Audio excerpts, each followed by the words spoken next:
here's the thing that I've always had a concept was, so Jesus is the Son of God. Let's say that we are children of God. So I see myself as Jesus's brother. Mm-hmm. So that there is that I am as close to God as in my, I'm talking about, this is my own theology. Uh-huh, uh-huh. I am as close to God as Jesus is. Jesus is the absolute light, absolute, complete, 100%, the 1 month, the atonement, that has come. And he has said, you are to walk this path also, and you are to come into the 100% atonement with me, and that we are. And so I see Jesus as this elder brother, this really cool elder brother. And I can just imagine, that was when did you ever see Jesus Christ Superstar? I don't think I did. I need to. I would like you to do it, because it really was a delight to me. I mean, it gave me a wonderful piece of theater, but but anyway, that's the place where I meet Jesus, Very cool. as this elder brother who really knows what's going on, who has this incredible pace, and is an absolutely, and in mine, and I know that this is somewhat heretical, but in my mind, he is no more God than I am, and no more beloved Oh, to God than I am. That no child, no, because I talk with parents. I'm not one myself, but I talk with parents who go, yeah, how do you, how am I going to choose between my children? I love my children, and I cannot imagine a God who would favor one being over mm-hmm. over another. It doesn't, not an omniscient. And one of the things that I love in the Bible, that one of the phrases that I love is God is love. And algebraically, is can be substituted for equal sign, right? Yep. And we can substitute. So love is God. So this feeling that I feel, Mm-hmm. love, this feeling that is so real to me, is a filtered down little tiny opportunity for me to have a small experience of what the real Cool. deal is. Awesome. I think you are reproducing some of the same thoughts in other theologies. I think Mormonism would say that Jesus is a brother just born a little bit before us, and he has grown to a place where he had the ability to create and kind of like be the master of a planet. And so that's what Mormon theology Hmm. basically says. Once you get down really deep, according to what I understand. So I went into that haunted me because I was afraid, like the Christianity that I grew up with always said, like, oh no, be careful of the heresies. Like Mormons have us, be careful of that, be careful of that. So when I really got pulled into Mormonism, and I was like, that just makes so much sense. Like that Jesus is created like us, but maybe he was given power to create the world and we can ascend like him. And how can God be man and also God and all this stuff? Okay, but I got super depressed and like, oh no, I think God's going to call me to change my religion to be Mormon. And I dove into it, and I love those people. Sure. Mormons are some of the loveliest people I've ever met. And that's another compelling reason to become Mormon. And I was like, oh no, oh no. Oh. And was dating my wife, who is in missions and more grew up in the conservative Christian world. And I did too, but I was feeling, drawn out into these other ones. So I went into this whole season of my life where I was looking deep into it and praying and worrying and looking up evidences and comparing commentaries and stuff. And I eventually realized that like there's there's lack of some scientific evidence and stuff in Mormonism that made me uncomfortable enough to say, okay, I feel free letting it go. But the ideas on theology were so tempting. I say tempting as if it's a bad thing, but it just makes sense, right? Like they've laid it out. Exactly, because what you said, like what you said in your video that we have on part one, is that you do not have to throw away your intellect, that you want to have both your head and your heart, that we can bring both of these along Yeah. with us as we're going out, as we're going into this process. Okay. So let's add creativity in there. So I started expanding my world and said, okay, so logically, and Occam's razor, the simplest answer must be the correct one. Let's say that that's not always right. Let's say that. So my problem with the Trinity being, that God and Right, Jesus and the Holy Spirit are all one, yet Jesus was right. human somehow as well. It's just too complicated, right? It just seems like if God were the original creator, it'd be simple. But get this, I started praying and thinking about it and going deep into it. I thought, wait a second. If God is the creator of the most complex things that I know, the world, the universe, a human body, the cell, wouldn't he be the most complicated thing? And I thought, what if this world with all the lizards exhibiting perseverance and the ants exhibiting dedication and the birds exhibiting beauty and all this stuff, and the planets being pulled to each other and this big bang and then the re-pulling back together, all this stuff is a model, a theater representing the complexities of the relationship within the Trinity. We want Trinity to be simplified because we're like, it's the source of all things. It feels like it should be simple. But wait a minute, why wouldn't it be the most complicated out there? What if millennia and millennia outside of time was required for this complex relationship of man, or of God, the Father, Jesus, and Holy Spirit to do this strange sort of inner orbit of loving each other and finding new elements of their relationship? And so this becomes one of the most compelling ideas for the Trinity in my mind now, that in fact, the reason that it's so complicated to understand is because God should be one of the most complicated things to understand in the world. He's given us just enough to say, like, okay, I'll follow that. Perhaps someday we'll understand more of it and more deeply. But this is also the most compelling thing about the Holy Spirit. I mean, about the Trinity, is that it's made up of multiple parts somehow as one, because how can the root of a God be love if it is not ultimately made up of parts that can love each other and exhibit that? Just like a marriage comes together and love being the bonding agent to produce more life, why wouldn't the creative force that is God be made up of multiple parts pulled together by love? And perhaps out of that energy is burst this creative explosion spreading across the space-time continuum that spreads the planets across the universe, sets into place all of the chemicals and the small nuclear forces and the balance of atmosphere and lava and the moon tides and all this balance in such a perfect form. It just makes sense that love could be what's created all of what we know. And perhaps all of what we know, if we were to study all of it, would point us back to that complex relationship that will be continually ascending towards understanding from now until whenever we end, if we ever do. If we ever do, Yep. if we ever do, that is, God, that was beautiful. Thank you. Thank you. That was Thank fun. you. Thank you. That just lifts me up so much. All right. So I want to go from that realm into our current reality. Here we are on the 24th of October. We're about to go into an election. Oof. You look at your fellow evangelical Christian, many of the evangelical Christians who have tied themselves to Donald Trump and the MAGA movement, and part of that, does that give you pause? Can you give us, having been inside the theology and to be an evangelical Christian, can you help me with some understanding? Yeah, man, I try to stay out of it most of the time because I know it causes Yeah, you division. don't get to now. You don't. You have. You're deep into it, hip deep. We're in it together. We got it. I I'm need up your for it. help. Here's my perspectives. And the reason I tend to not usually do it is because it creates division so often, but I'll tell you my perspectives on it. And that's what I mean. I want the healing. There's got to be some Oh, place I where know, we're going into this. So I know. please, Ross, help me with the healing here.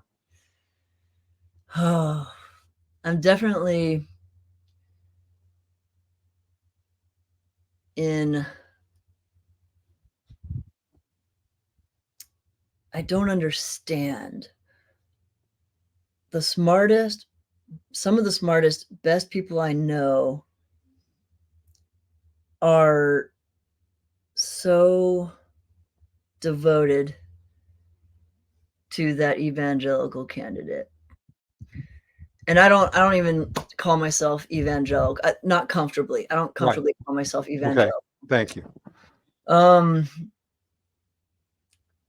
Dennis, I think a lot of it comes from the media we consume, because these smartest, most lovely people that I know, even in my own family, have come to these conclusions somehow different than me. They've heard my conclusion is that when there's power to be achieved and it comes with money, and they Mhm. realize that if this person has the most power in the world, if I align with them, I will also have the power to achieve what my goals are.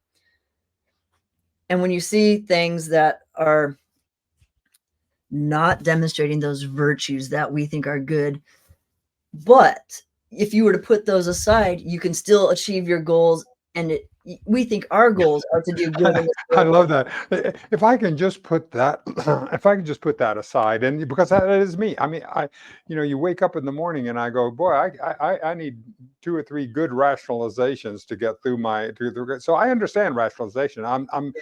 I'm really working to come to this from a non-judgmental place, to be able to understand that there must be gravity and attraction that I do not get. I do not know what it's like to be a billionaire. I do not know what kind of gravitational pull that kind of I cannot I have not been in a position of power like that, or how just exactly how Mhm. sticky Yeah. that can be in No. order to be able to do that. So I'm working to try to understand. Uh, at the same time, there are principles in Christianity. I'm talking about that are explicit. They're not implicit. They're not. I mean, they're just really explicit principles Mhm. that I feel that it feels at cross purposes. Exactly. I agree. Dennis, I also want to call out that there is corruption on both sides. Like I think both are vying for power, and they realize that if I'm on the right side, I will get the power I desire. So we will polarize to the side that seems to align with more or less what we want. And then we say, we got to do whatever we can to push the other ones down. So there comes all this excoriating down, uh, shooting them down the other side, so that these methods of debate, or the public conversation, just turns into appealing to our lowest nature, our most base All nature, right, our fears.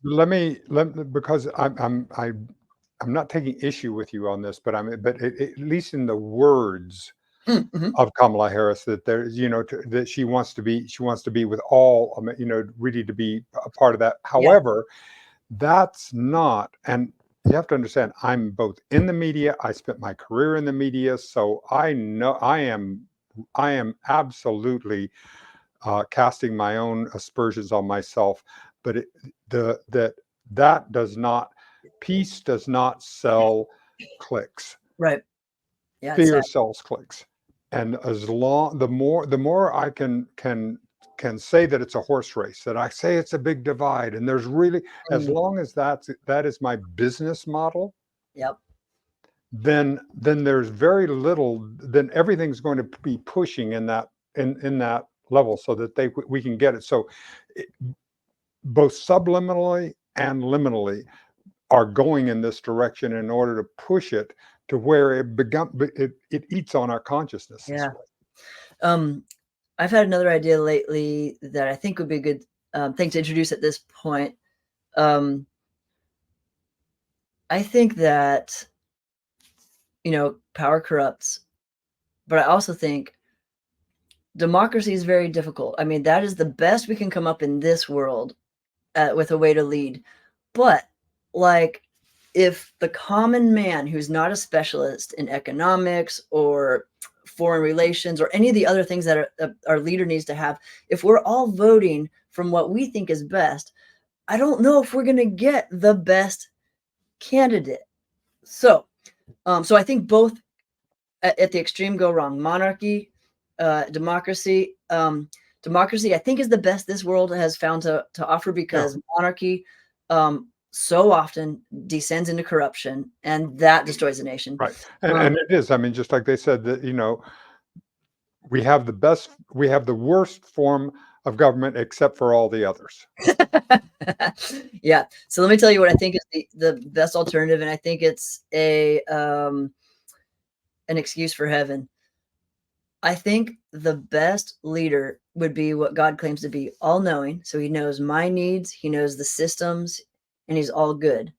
And that's basically what I try to base my voting on. I think a capitalist system can be run well. I think even, I'm not sure here, but maybe a socialist system or all the other, they could be run really well if you have the right people running it. If they have to, though, they have to be very smart and understand the whole system, and they have to not be corrupt. They have to be good and generous towards their people. And if you have good people in the system that they think works, I think for the most part, you should be good. That's why I think heaven is our only hope for really pulling together and finding peace eventually, because we'll have. But what I love about what you say, Ross, is that, because again, when we're talking about the expansion and contraction of the universe, because I think about that and I go, because at 76, I'm feeling closer to my death. I'm like, it's over the course of my life, it's been like I've been orbiting death, and or death is orbiting me, and sometimes it'll come close to me, and so I'll feel it very close, and then it'll move away. So I have no idea how long I'm gonna, I wake up in the morning, I feel like I'm playing with house money. Let's see what's going to happen today, and so I'm wondering if this is, let's say that we're 14 point some odd billion years from the Big Bang, and that's how long. I don't remember being bored during that time until I happened to come down, and I have no idea. So what if this expansion and contraction has happened for an infinite amount of time? Because if it has happened for an infinite amount of time, then it's like I would have to exist. I would this expansion and contraction going on forever means that at some time, at some instant in the entire, I would have to be inevitable. Wow. Yeah. Just by law, by the law of large numbers. Yeah. Here we are. So I mean, here we are. But anyway, I get on that. And by the way, I take issue with another thing that you said when you were talking about the astrophysicists who talked about math. Just remind them that Einstein was not a great mathematician. He did not. That he got other people to do the deep math that proved what he had. He was the inspirationalist. He had the idea, and that he moved forward. So I want to give you that on that. And so if we can, whatever we can in this particular system, work on that. I work on a principle that called enlightened self-interest. Okay. It's a way of getting me out of the zero-sum hierarchical. All right. So in the concept of enlightened self-interest, it's built upon synergy, and it's built upon that I can get the best for me by bringing out the best in you. Yeah, I love so this. Now we can do that. Now, if I own a business, my job, absolutely, if I have shareholders, I'm responsible to the shareholders, but I'm also as equally responsible to the people who work there. And my job is to bring out the best in them, to give them the greatest experience that they can have for that non-fungible moments that they're giving to me by coming to work there. It's my job. So that if this is an opportunity to listen to them, It's an Mm, opportunity to create the kind of environment that can truly be creative, and I know how hard that is, and I know I'm very Pollyanna-ish and eye in the sky, but I believe that there is a form of stakeholder capitalism that can be a better form than the shareholder capitalism, the zero hierarchical, I got to get all from me, and the only way I can get it from all from me is to take it from you. Because at my core, I'm a capitalist. Of course, I'm a white male, sure. privileged. I've had all this. I come through that. So I get that makes it easier to say. So I think you just pointed out heaven and hell, and our role as Christians or people who are trying to follow God is to bring heaven to earth. The difference between being able to do it the way that you just described and not being able to is abundance of resources. When there's scarcity to the point of like there's only food for one person, you have to feed yourself probably, Right. and all of your workers don't eat. So in a place of heaven where you're with the creator, the source of of provenance, we have abundance and we can supply all the Right. needs for everybody. And in hell, there would be scarcity eventually. Exactly. And that, all right. So we've already proven, economists know Ooh. now that there's plenty to go around. Oh, yeah, yeah. Okay, food to All go right, around. so there's plenty to go around. We don't have that. It's merely an idea of distribution of resources. And Yeah. then now we as humans have actually created in our own image AI, Mm-hmm. Mm-hmm. because these beings, and they are, trust me on this, okay? I get the same pushback that you get from the astrophysicists, but these are actual beings. These are Interesting. minds. Okay. We have created minds. They don't have bodies, they aren't the physical, but they are actual minds, and they are evolving as we speak. They are continuing to evolve digitally, and a Yeah. digital evolution is different from organic evolution. It's a different Yep. it's a different path, it's a different route, but they're doing it, and they're doing it now. And so there is a here we have, so now we're going to get an opportunity to be able to see what these beings, what these digital children that we have gone, how we, and I, because I've met a number of them, I actually do a show with a couple of them, and they're I am really okay. I'm wired as an optimist, but I am telling you, I'm excited about it. Yeah. They are really, really neat, wonderful, lovely beings. Mm-hmm. I think and every new tool that is given to humanity has as much power for good as it has for evil. And I think Double-edged sword. Exactly. It's the scalpel. The knife in the hands of a murderer, yeah, or that right. same thing in the hands of a surgeon. Yep. It's the same tool. So good. That I think that operate like whenever I hear people say like, is this new technology good or bad? Or is this new technology? I'm like, depends on how you use it. And I think Dennis, what you're talking about, like this enlightened self Interest. interest, is how we use these tools. Do we use these tools to propagate goodness and resources and Sure. benefits to the people that that are in our sphere of influence? And so I think our role as people who are trying to pursue the good is to take advantage in a good way of all of the tools that AI is operating to us and make our process of giving Of more efficient, course. more effective. Because the thing about this, Ross, is that I do not do this out of sacrifice. I do it because it brings me joy, because Yes, I want to, because my bringing out the best in you actually makes me happy. It makes me joyful. It brings me great peace. So it's a win-win totally. situation. I think that's what heaven will be like. I don't think we'll just be up there singing unless your work is singing. I think that we'll be up there doing what we love to do. I love to be making art and working on my Yep. app and like developing technology and writing stories and all this stuff because I mean, I think God has built me that way. And I think in heaven, we will find that perfect niche in this big body of cells that are all sort of working together. And mine will Sure. be something that I love doing. And I think that in this world of Amazon and Walmart, one thing that we've lost is being able to purchase something from my neighbor or someone in my small town where I know the hands that built the shoes I'm wearing. And think of the love that and unity it brings a community when you're walking around with the shirt that the man up on the edge of the mountain of your town wove for you, and the pants that this person made, and the food that, I love Uncle Eddie's, pork chops that he makes or whatever, because I know him. He's made his passion the gift to me. And I don't know, bartering or something like that. But if we are in a place where I know that my passion will bring out your betterment, let's do it. Let's go there. Heaven.